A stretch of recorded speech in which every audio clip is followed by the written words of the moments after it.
Good morning दोस्तों। जैसा कि आप सभी जानते हैं पीपीएससी प्रीलिम्स आ ही गया है। तो ये शॉर्ट वीडियो है। इसमें गवर्नमेंट एक्ट 1935 के बारे में है। गवर्नमेंट एक्ट 1935 इसमें क्या क्या चीज़ें हुई हैं इसी के बारे में पढ़ेंगे हम। तो इस अधिनियम के 10 भाग हैं ये, और 321 धाराएं थी इसमें। इस वाले एक्ट में 10 भाग हैं और 321 धाराएं थी। स्वराज पार्टी का गठन 1920 में हुआ है। मोतीलाल नेहरू ने व चित्तरंजन दास ने बनाई थी स्वराज पार्टी। तो स्वराज पार्टी का गठन कब हुआ है? 1920 में हुआ है। मोतीलाल नेहरू व चित्तरंजन दास ने बनाया था।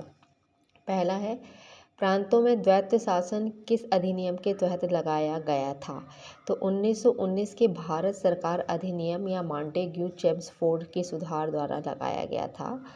प्रांतों में द्वैत शासन की समाप्ति का किस एक्ट से हुई थी? इस एक्ट से हुई थी।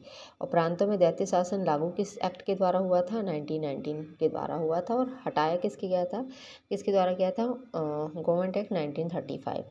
केंद्र में द्वैत शासन प्रणाली का प्रारंभ हुआ था इसी एक्ट से। स्थानांतरित और आरक्षित विषय, केंद्र एवं राज्यों के बीच शक्तियों का पृथकीकरण इसी उससे हुआ था। इसी में संघ सूची, राज्य सूची, समवर्ती सूची, ये कॉन्सेप्ट जो आया था वो इसी एक्ट से आया था। लोक सेवा आयोगों की स्थापना संघ, राज्य और संयुक्त तौर से होगी, ये भी इसी एक्ट के थ्रू आया था।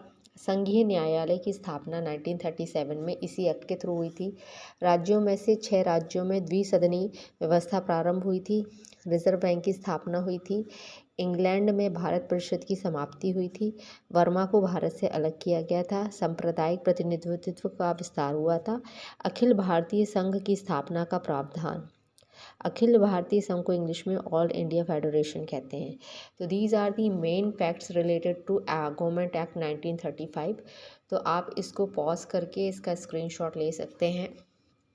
ये मैं थोड़ा सा समय दे देती हूँ। इसमें प्रीलिम्स में कुछ भी आता है तो इससे बाहर कुछ नहीं आएगा, ये मुझे पता है, क्योंकि मैंने ये नोट्स बनाए हुए हैं, बहुत अच्छे से बनाए हुए थे। ये मेरे टाइम के नोट्स हैं, तो ये मैं आप सभी को प्रोवाइड कर रही हूँ।